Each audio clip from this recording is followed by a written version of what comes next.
স্বাগতম জনাইছোঁ আপোনালোকক খবৰ নেশ্যনেল ইণ্টাৰনেশ্যনেল চেনেলটিলৈ আকৌ এবাৰ এটি নতুন খবৰ লৈ আহিছোঁ আপোনালোকৰ মাজলৈ।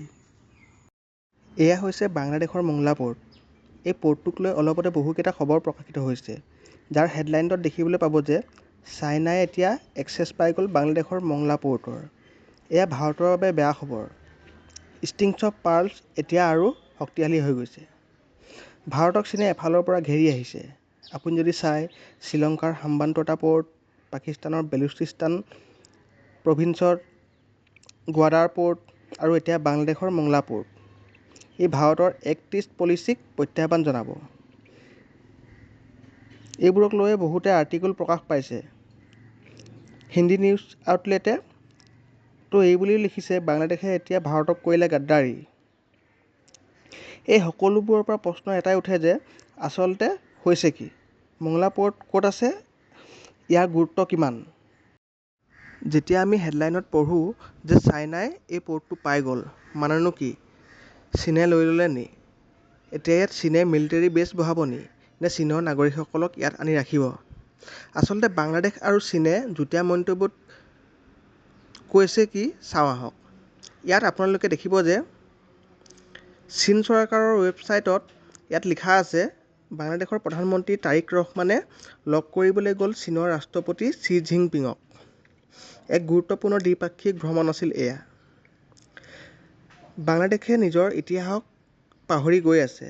চীন চৰকাৰৰ জইণ্ট ষ্টেটমেণ্টত লিখিছে, দুয়োখন দেশৰ কূটনৈতিক সম্পৰ্ক আৰম্ভ হৈছিল 1975 চনৰ পৰা। আপোনালোকে ভাবিব পাৰে, বাংলাদেশটোৰ সৃষ্টি হৈছিল 1972 চনত বুলি।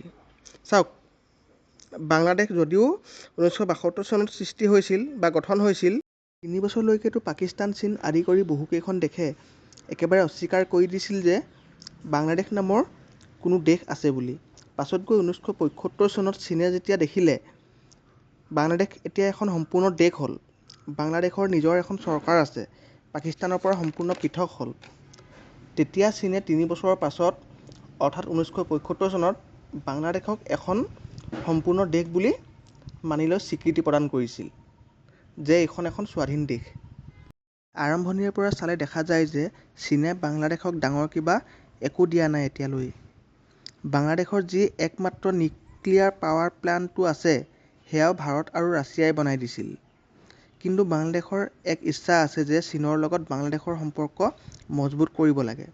কাৰণ এয়াই যে বাংলাদেশত বহুতে ভাবে তেওঁলোকে চীনৰ পৰা Z-10C যুঁজাৰু বিমানখন ল'ব লাগে। এইখন সেইখনেই যুঁজাৰু বিমান, যিখন অপাৰেচন সিন্দুৰৰ সময়ত পাকিস্তানে ব্যৱহাৰ কৰিছিল। বাংলাদেশৰ প্ৰায় সংখ্যক জনসাধাৰণেও বিচাৰে পাকিস্তান আৰু চীনৰ লগত সিহঁতৰ সম্পৰ্ক উন্নত হোৱাটো। চীনৰ বাবেতো এয়া বৰ ভাল কথা। বে অফ বেংগলত এখন দেশ পাইছে, যিখনে ভৱিষ্যতৰ দৰকাৰ হ'লে চীনক পৰ্ট দিব পাৰে, লগতে মিলিটেৰী বেছ আদিও দিব পাৰে। চীনেও বাংলাদেশৰ লগত বৈদেশিক সম্পৰ্ক উন্নত কৰি গৈ আছে। বাংলাদেশী মিডিয়াই এই গোটেই ভ্ৰমণসূচীটো বিস্তৃতভাৱে কভাৰ কৰিছে। শ্বি জিনপিঙে বাংলাদেশক এইটো নিশ্চয়তা দিছে, লাগিলে পৃথিৱীত যিমানে সালসলনি নহওক, চীন বাংলাদেশৰ বন্ধুসুলভ সম্পৰ্ক কেতিয়াও সলনি নহয়। বাংলাদেশৰ নিচিনা সৰু দেশৰ বাবে এই ধৰণৰ কথা বহুত ডাঙৰ গেৰাণ্টি হৈ যায়।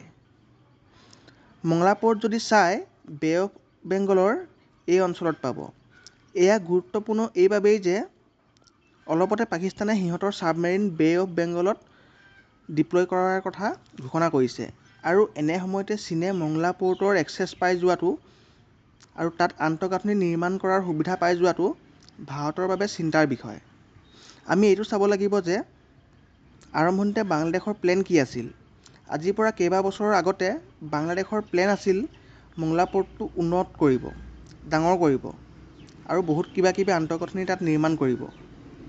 ইয়াৰ বাবে আৰম্ভণিতে ভাৰতক বাছনি কৰি লৈছিল মূল পাৰ্টনাৰ হিচাপে, কিন্তু এতিয়া ভাৰতক একেবাৰে একাষৰীয়া কৰি লিষ্টৰ পৰা আঁতৰাই দিয়া হ'ল।